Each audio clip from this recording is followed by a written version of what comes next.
주옵시며 이 땅에 사는 동안 항상 주님의 귀한 사랑으로 이끌어 주시고 하나님의 기쁨이 될 수 있도록 크시는 종 베풀어 주옵소서. 또 그러기 위하여 이 시간도 겸손히 엎드려 주의 말씀을 받기 원합니다. 오늘도 우리에게 말씀 주시고 귀한 말씀이 또 생명의 말씀이 되도록 도와주시고 이 말씀 붙들고 날마다 순종하며 주님 뜻 이루며 살 수 있도록 축복하여 주옵소서. 오늘도 말씀 들을 때 주님 꼭 임하여 주시옵시고 육신의 약한 자 모든 질병 고쳐 주옵시고 문제 가운데 실망하고 있는 자 모든 문제 해결받는 복된 시간 되게 하여 주옵소서. 기쁨도 감사도 회복되고 또 평안이 넘치는 복된 시간 되기를 간절히 원하옵고 오늘도 주의 종의 줄도 끝까지 붙들어 주셔서 말씀 바르게 전하도록 함께하여 주옵소서. 전하면서 들으면서 은혜 받는 시간 되기 원하옵고 예수님 이름으로 기도합나이다. 아멘. 예, 감사합니다. 오늘도 주님 앞에 나오셔서 주님 예배하시고 또 이번 한 주간 시작하신 저녁에 또 승리하시고 형통하시고 또 강건하시기를 주님으로 축원합니다. 우리 옆 사람 보시면서 또 인사 나누시겠습니다. 집사님 성도님 다루셨습니다. 사랑하고 축복합니다. 예, 한 번 더 하십시오. 기적의 주인공 되십시오. 은혜의 주인공 되십시오. 예, 감사합니다. 오늘도 꼭 주님 만나시고 모든 문제 해결받고 또 기적을 체험하는 복된 시간 되시기를 주님으로 축원합니다. 네, 저는 오늘 출애굽기 34장 22절로 24절까지 말씀을 본문으로 해서 맥추절을 지키라, 맥추절을 지키라 라는 제목으로 잠시 말씀을 나누시겠습니다. 따라서 해보실까요? 맥추절을 지키라. 맥추절을 지키라. 네, 답을 가르쳐 드렸습니다. 그렇지만 한번 질문을 던져보겠습니다. 자, 오늘이 어떤 날일까요? 아직도 모르시는 분들이 계신 것 같습니다. 네, 오늘은 맥주 감사절입니다. 맥주 감사절. 맥주 감사절이 어떤 절기인지 혹시 아시겠습니까? 한마디로 말씀드리면 첫 열매를 하나님께 드리는 그런 절기가 맥주 감사절이라고 그렇게 말합니다. 그런데 이 맥주 감사절은 세 가지 이름으로 불려요. 하나는 초실절, 또 하나는 맥추절, 또 하나는 칠칠절. 자, 이렇게 부릅니다. 자, 초실절은 종교적인 그런 이름이고 맥추절은 농사적인 그런 이름입니다. 그리고 칠칠절은 이제 그 기간을 쭉 얘기하는데 7 곱하기 7, 49일 동안 자, 맥추 이 보리와 또 밀을 추수하게 되죠. 그 기간을 49일을 이렇게 보고 있습니다. 그래서 칠칠절 자, 이렇게 부릅니다. 자, 그런데 이 맥추절의 의미를 우리가 정확하게 이해를 하려면 이스라엘 백성들이 지켰던 여호와의 7절기를 우리가 먼저 이해할 필요가 있습니다. 여호와의 7절기 다 알고 계시죠? 네. 자, 아시는 분들 한번 얘기해 보십시오. 첫 번째가 어떤 절기죠? 6월절입니다. 여러분, 여호와의 7절기를 우리가 꼭 기억해야 될 이유가 뭐냐면 여호와의 7절기는 우리 기독교에 굉장히 중요한 교리와 연결되기 때문에 꼭 우리가 알고 있어야 됩니다. 자, 6월절입니다. 자, 6월절이 생겨난 그 배경을 잠깐 보십시오.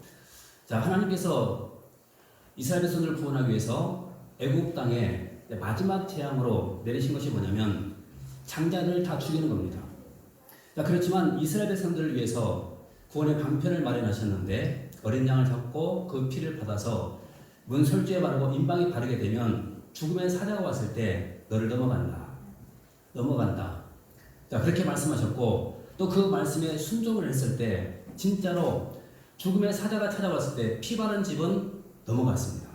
피가 없는 집은 들어가서 모든 장자를 다 죽였고 피가 있으면 또 넘어갔습니다. 그래서 여기서 넘어간다는 이 말이 6월이라는 뜻입니다. 그래서 6월절이 여기서 생겨나게 된 겁니다. 그래서 6월절의 핵심이 뭐냐면 어린 양의 죽음, 이것은 곧 예수 그리스도의 십자가의 죽으심을 상징하고 있습니다. 그 다음에 또 두 번째 절기가 나오는데 두 번째 절기가 뭐냐면 무교절이 나옵니다. 무교절. 기억하시죠? 무교절. 무교절은 어떤 절기인가 하면 한마디로 말씀드리면 누룩 없는 빵을, 누룩 없는 떡을 먹는 그런 절기입니다. 자, 그러면 이 무교절이 되게 되면 어떤 일이 벌어지냐면 이스라엘 백성들 가운데 난리가 납니다. 왜냐하면 집안에 누룩이 보이면 안 되거든요.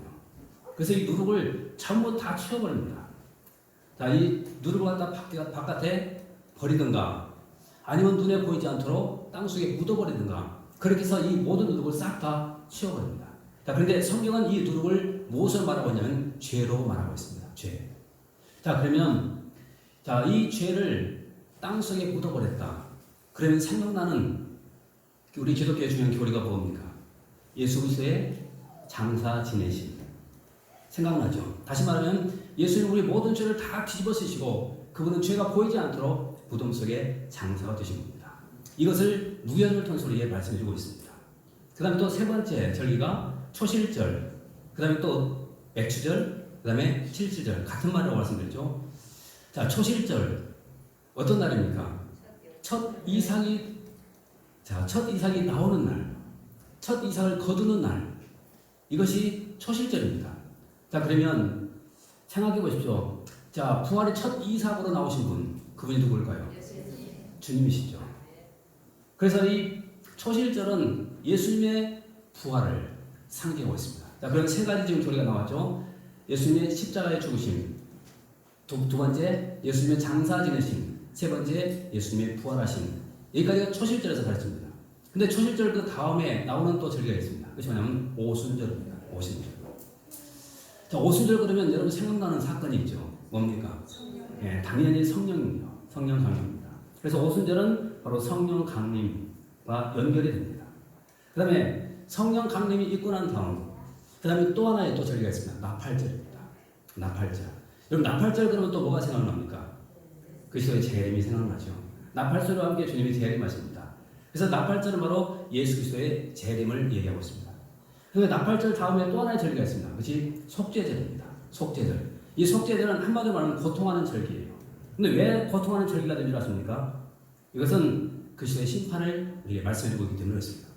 여러분 그 시대의 심판은 재림하시고 난 다음 이제 심판이 이루어지는데 이 심판 우리에게는 상급을 위한 심판이지만 믿지 않는 그런 사람들에게는 형벌을 위한 심판이기 때문에 고통하는 그런 절기가 되는 것입니다. 그래서 이 속죄절은 고통하는 절기 그렇게 말합니다. 마지막 일곱 번째 절기가 나오죠. 그것이 뭡니까? 초막절 또는 장막절 이렇게 부릅니다. 이것은 즐거워하는 절기, 안식하는 절기. 자, 그럼 즐거워하는 절기, 안식하는 절기로 하면 뭐가 생각납니까? 영원한 천국이 생각납니다. 그렇죠? 그래서 이 여호와의 일곱 절기는 기독교의 가장 중요한 일곱 개의 그 교리를 쭉 우리에게 설명해 주고 있습니다. 다시 한번 복습해 보십시오. 첫 번째는 6월절은 뭡니까? 예수 그리스도의 십자가의 죽으심. 두 번째 무교절입니다. 무교절은 뭡니까? 예수 그리스도의 장사 지내심. 세 번째 초실절, 맥추절, 또 칠칠절. 이것은 뭡니까? 부활하심. 그리스도의 부활입니다. 그 다음에 또 오순절. 오순절이 뭡니까? 성령 강림. 그 다음에 나팔절. 나팔절 뭐라고요? 재림. 그 다음에 또 속죄절. 이것은 그리스도의 심판. 그 다음에 초막절, 장막절. 이것은 영원한 천국을 말합니다. 여러분 이 교리만 우리가 붙들고 있어도 우리는 절대로 흔들리지 않고 끝까지 건강한 신앙으로 믿음으로 승리하게 되어 있는 것입니다. 그런데 중요한 것은요, 이 순서대로 쭉 읽어보시면은 무교절 다음에 오는 절기가 뭐냐면 초실절, 맥추절, 그 다음에 칠칠절이 와야 되죠. 부활절이 와야 되죠. 그리고 난 다음에 어떤 절기가 와야 되냐면 오순절이 와야 됩니다. 그런데 우리가 지금 지키고 있는 이 날짜를 가만히 보면 이미 부활절이 지났습니다. 그리고 성령 강림절도 다 지났어요. 성령 강림절이 언제였습니까? 4월 마지막 주가 성령 강림절이었습니다. 그러면 우리는 이 맥추절을 지키려면 부활절 날 맥추를 지키든가 해야지 왜 하필이면 7월 달에 이렇게 우리가 이것을 지키게 되었을까 하는 것입니다. 여러분 이유가 궁금하지 않습니까? 네, 그 이유는 간단합니다. 우리나라의 보리 추수와 연결을 시켜야 되기 때문에 날짜를 그렇게 정한 것입니다. 다시 말하면 4월 달에는 절대로 우리가 밀보리 추수하지 못합니다. 근데 맥추절을 지켜야 되는데 밀보를 추수하지 않은 상태에서 맥추를 지킬 수가 없거든요. 그래서 여기에 맞추다 보니까 자연스럽게 7월 첫째 주에 이렇게 지키게 된 것입니다. 크게 이상한 것은 아무것도 없습니다. 중요한 것은 뭐가 핵심이냐면 감사가 핵심이기 때문에 그렇습니다. 그렇다면 구체적으로 이 맥추절이 우리에게 주는 의미가 무엇인가 잠깐 살펴볼 기회를 남겼는데요. 세 가지만 짧게 한번 생각해 보도록 하겠습니다. 근데 첫 번째는요, 따라서 한번 볼까요? 부활. 초실절이라고 제가 말씀드렸죠. 초실절. 아까도 좀 잠깐 설명드렸죠. 초실절은 첫 번째 이삭이 나오는 그런 절기입니다.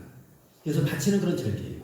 자, 그런데 성경은 예수 그리스도의 부활에 대해서 어떻게 설명을 하고 있는가 잠깐 보시는데요. 고린도전서 15장 20절 말씀 가지고 보겠습니다. 자, 같이 한번 읽어보십시오. 시작. 그러나 이제 그리스도께서 죽은 자 가운데서 다시 살아나사 잠자는 자들의 자, 보십시오. 그러나 이제 그리스도께서 죽은 자 가운데서 다시 살아나사 잠자는 자들의 어떤 열매입니까? 첫 열매가 됐다. 여러분, 이것은 무엇을 지금 말씀하고 있죠? 예수님의 부활 사건을 지금 얘기하고 있습니다. 바로 이 부활 사건이 모든 잠자는 자들, 죽은 자들의 지금 첫 열매로 주님이 부활하셨다는 것을 우리에게 설명해주고 있습니다. 그러면 제가 자주 말씀드리죠. 첫 열매라고 한다면 여기에는 어떤 의미가 있습니까? 예, 계속적인 열매가 있죠. 두 번째 열매도 있고, 세 번째 열매도 있고, 네 번째 열매도 있고. 자, 첫 열매가 있다고 하면 그 뒤로 계속해서 열매가 열린다는 그런 의미가 달린 것입니다. 그래서 이 첫 번째 초실절, 이것은 그리스도의 부활을 말하는데 예수님의 부활과 함께 동시에 우리의 부활도 지금 가르쳐주고 있는 것입니다. 자, 근데 중요한 것은요, 우리가 부활할 때 과연 어떤 모습으로 부활하게 될 것인가? 여러분, 이거 한번 생각해 본 적 있으십니까? 우리 그리스도인들은 항상 두 가지를 생각하고 인생을 살아가는 것입니다. 하나는 내가 죽는 날, 이것을 생각하는 순간 인생을 살아가는 거예요. 여러분, 이거 우리가 생각하지 않게 된다고 한다면 결코 바르게 우리가 좀 숨길 수가 없습니다. 우리는 언젠가는 다 죽는 거예요. 언젠가는. 제가 예배 시간 전에 보는 그 TV 프로그램이 하나 있어요. 그나가서 이상호 프로가 아니고 설교를 듣습니다. 만납교회 김우영 목사님 아들 김병삼 목사님이 하는 설교인데요. 제가 그 설교를 들으면서 참 크게 은혜를 받은 것이 하나 있습니다. 그것이 뭐냐면 그분이 얼마 전에 자기 교회 장로님 장사를 치렀다는 거예요. 그런데 그 장사를 지내면서 이 위로를 하는데 그 장로님이 마지막 임종하기 직전에 목사님에게 이런 고백을 하더랍니다. 목사님, 저는 제가 어디로 가야 될지 아는 사람입니다. 내가 어디로 가야 될지 아는 사람입니다. 이런 말을 하더라는 거예요. 이 말에 상당히 큰 도전을 받았다는 겁니다. 여기 사실 우리는 내가 어디로 가야 될지 모르고 살 때가 얼마나 많습니까? 근데 내가 어디로 가야 될지 알고 우리가 인생을 산다고 한다면 우리는 하나님 앞에 발견할 수밖에 없는 것입니다. 아멘. 여러분, 어디로 가십니까? 내가 가야 될 곳, 여러분 이것을 분명히 알고 사십시오. 그 다음에 또 하나 우리가 기억해야 될 것이 뭐냐면 나의 부활의 모습입니다. 어떤 모습으로 내가 부활하게 될 것인가? 생각해 보십시오. 우리가 지금 이렇게 신앙생활을 하고 있지만 나중에 우리가 부활하게 될 때는 우리의 모습이 다 달라진다는 거예요. 우리의 영광이 다 달라진다는 겁니다. 그때 나는 어떤 모습으로 부활하게 될 것인가? 이걸 생각하면서 우리가 신앙생활을 하는 겁니다. 여러분 꼭 두 가지를 기억하십시오. 나는 가야 될 곳이 있다는 거. 그리고 또 하나, 내가 어떤 모습으로 부활해야 될 것인가. 이걸 생각하면서 끝까지 신앙의 승리자가 되는 그런 저와 되시기를 주님 축원합니다. 그 다음에 또 두 번째가 있는데요. 두 번째는 따라서 보실까요? 성령 강림. 예. 자, 이것이 왜 성령 강림과 연결이 되냐면요. 아까도 말씀드렸죠. 이 77절을 이렇게 계산하면 됩니다. 7일을 7주. 7일을 7주 계산하게 되면 총 며칠이 나옵니까? 49일이 나오죠. 49일이 나오는데 그 다음날 50일째 된 날이 어떤 날은 오순절입니다. 그래서 오순절은 50일째 날 지키기 때문에 오순절 그렇게 부릅니다. 자, 그런데 아시는 것처럼 오순절 날 놀라운 사건이 일어났잖아요. 그것이 성령 강림의 사건입니다. 잠깐 한번 보실까요? 자, 사도행전 2장 1절로 4절까지 말씀 좀 읽어보겠습니다. 같이 한번 읽어보십시오. 자, 시작. 자, 언제입니까? 언제죠? 오순절 날. 자, 오순절 날, 77절이 끝나고 오순절 날이 이랬을 때 이제 놀라운 일이 벌어집니다. 2절 말씀 보겠습니다. 자, 시작. 소리가 있어 그들이 앉은 온 집에 가득하며 3절. 혀처럼 갈라지는 것들이 그들에게 보여 각 사람 위에 하나씩 임하여 있더니 4절. 그들이 다 성령의 충만함을 받고 성령이 말하게 하심을 따라 다른 언어들로 말하기를. 자, 오순절 날 놀라운 사건이 벌어졌잖아요. 이것이 성령 강림의 사건입니다. 그런데 여러분, 생각해 보십시오. 우리가 성령을 받지 않고는 우리가 과연 하나님의 일을 할 수가 있을까요? 못합니다. 왜냐하면 하나님의 일은 내가 하는 것이 아니라 내 안에 계신 성령님께서 도와주셔야만 가능하기 때문에 그런 것입니다. 은사도 마찬가지고 뭐든지 다 마찬가지입니다. 여러분, 근데 놀라운 것은 바로 성령님께서는 오늘 우리에게 임하셨다는 거예요. 그리고 그분은 지금도 우리 가운데 거하시면서 우리를 주장하시고 이끌어 가신다는 겁니다. 그래서 오늘 우리가 이 자리에 나온 것도 성령의 도움이 있었고, 또 우리가 하나님의 일을 하는 것도 성령의 도움이 있었고, 모든 일에 성령의 도움이 있었다는 것입니다. 이 고백 없이 우리가 결코 승리할 수가 없습니다. 그래서 이 맥추절, 맥주 감사절이 주는 두 번째 의미는 뭐냐면 성령 강림, 성령의 충만함을 받으라는 겁니다. 첫 번째는 부활의 소망을 가지라는 것이고, 두 번째는 성령의 충만함을 받으라는 것. 이것이 두 번째입니다. 그 다음에 또 세 번째가 있습니다. 세 번째가 뭐냐면, 따라서 보실까요? 감사.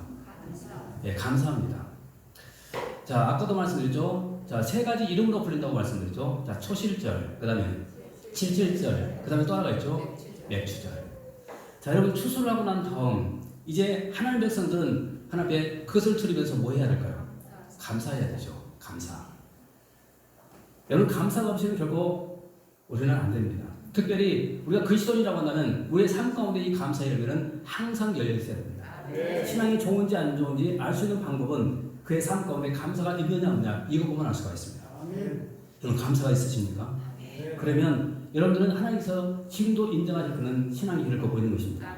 그러나 내가 원망하고 불평하고 있다 한다면 우리는 지금 하나님과 나와의 그 관계를 다시 한번 생각해 볼 필요가 있습니다. 왜냐하면 이 감사는 신앙의 열매이기 때문에 그렇습니다. 그런데 아까도 제가 말씀드렸죠. 왜 하필이면 이 맥주 감사절을 7월 첫째 주에 이렇게 지킬까 하는 것입니다. 여기는 중요한 의미가 있습니다. 어떤 의미가 있냐면, 1년의 후반전을 시작하는 굉장히 중요한 주일이기 때문에 그렇습니다. 다시 말씀드리면, 이제 6개월이 지나갔습니다. 그렇죠? 6개월이 끝났습니다. 6개월 동안 어떻게 여러분 살아오셨습니까? 원망하고 불평하고 살아오셨습니까? 아니면 감사하고 찬양하면서 하나님께 충성하면서 인생을 살아오셨습니까? 그러나 이런 이제 전반전은 끝났습니다. 이제 우리가 더 중요한 것은 후반전이에요. 후반전. 근데 이 후반전 우리가 어떻게 시작해야 될 것인가? 중요한 것은 오늘 말씀처럼 우리에게 감사로 시작하라는 거예요. 감사. 그것이 맥주 감사절의 의미입니다. 그러면 7월 첫째 주부터 우리가 감사하는 일과 인생을 살고 2020년도를 내가 감사로 마무리한다고 하면 하나님께서 우리를 통해서 영광 받으시고 또 감동 받으시고 그렇게 감사하는 주의 종들에게 하나님께서 축복을 주지 않겠습니까? 우리 옆 사람 모습에 고민해 주십시오. 주상님, 우리 감사로 시작하고 감사로 마칩시다. 그럼 오늘 다시 오늘 본문으로 들어와서 그러면 어떻게 우리가 지켜야 되는가를 잠깐 보시는데요. 20절 말씀 같이 한번 보겠습니다. 34장 20절 어떻게 지키라고 하는가? 시작.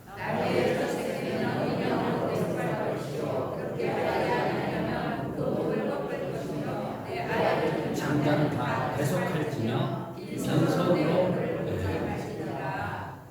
여러분들이 제일 좋아하는 단어가 하나 나왔습니다. 그것이 뭐냐면 빈손으로 내 얼굴을 보지 말지니라. 여러분, 이 단어 너무 좋죠? 안 좋습니까? 네, 좋죠. 그래서 맥주 감사절 우리가 지킬 때는 하나님 앞에 빈손으로 나오지 말라는 겁니다. 빈손으로. 그래서 우리가 주님 앞에 감사를 표현하는 거예요.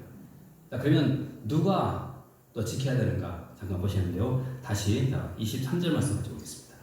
23절 시작.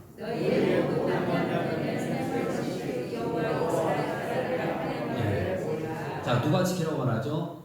너희의 모든 남자는 매년 3번씩 주 여호와 이스라엘의 하나님 앞에 모일지라. 그러면 여기서 오해하지 마십시오. 그럼 여자들은 안 지켜도 될까요? 아닙니다. 여기서는 지금 대표를 말하고 있습니다. 대표. 그래서 우리가 하나님 앞에 절기를 지키는 것은 남자뿐만 아니라 모든 사람들이 다 하나님 앞에 절기를 지키는 겁니다. 특별히 감사를 지키는 겁니다. 그렇게 했을 때 하나님께서 뭘 주신다고 말씀하면 복을 주신다. 그렇게 약속하는데 다시 24절 말씀 가지고 보겠습니다. 24절 시작.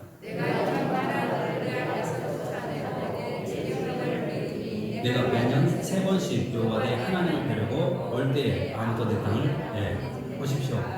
이렇게 빈손으로 나오지 않고 또 모든 사람들이 하나님 앞에 절기를 지키고 감사를 드릴 때 하나님은 이렇게 우리를 축복해 주신다고 약속합니다. 다시 보십시오. 내가 이방 나라들을 네 앞에서 뭐한다고 그러죠? 쫓아내겠다. 이방 나라를 쫓아내겠다. 자, 그런데 여러분 이것을 상징적으로도 우리가 살펴볼 필요가 있습니다. 우리가 하나님 앞에 이렇게 바르게 그분을 섬기고 우리가 인생을 살아갈 때 하나님 우리의 모든 원수들을 다 쫓아내 주신다는 겁니다. 그 다음에 또 보시죠. 내 지경을 어떻게 해주신다고요? 넓혀주겠다. 여러분 우리의 지경까지도 넓혀주시겠다고 약속하고 있습니다. 이것만 잘 지켜도. 그 다음에 또 보십시오. 네가 매년 3번씩 여호와 네 하나님을 뵈려고 올 때에 아무도 네 땅을 탐내지 못하리라. 도적도 탐내지 못하도록 또 침투하지 못하도록 그렇게 하나님이 지켜주신다고 말하고 있습니다. 자, 그러면 하나님께서는 이렇게 말씀에 순종하는 자들에게는 늘 뭘 약속하냐면 이런 축복을 약속하고 있습니다. 또 반대로 말씀에 불순종했을 때는 하나님은 항상 경고합니다. 그렇다고 한다면 우리가 주의 백성이라고 한다면 그분 앞에 우리가 복을 받고 인생을 살아가려면 말씀 앞에 우리는 어떻게 살아야 할 것인가? 순종하면서 우리가 인생을 살아가는 것입니다. 저 귀한 말씀 꼭 기억하시고 올 한 해도 끝까지 또 감사로 영광을 들으시고 쓰임 받고 또한 축복 드리는 복된 한 해 되시길 주님 축원합니다. 기도하겠습니다.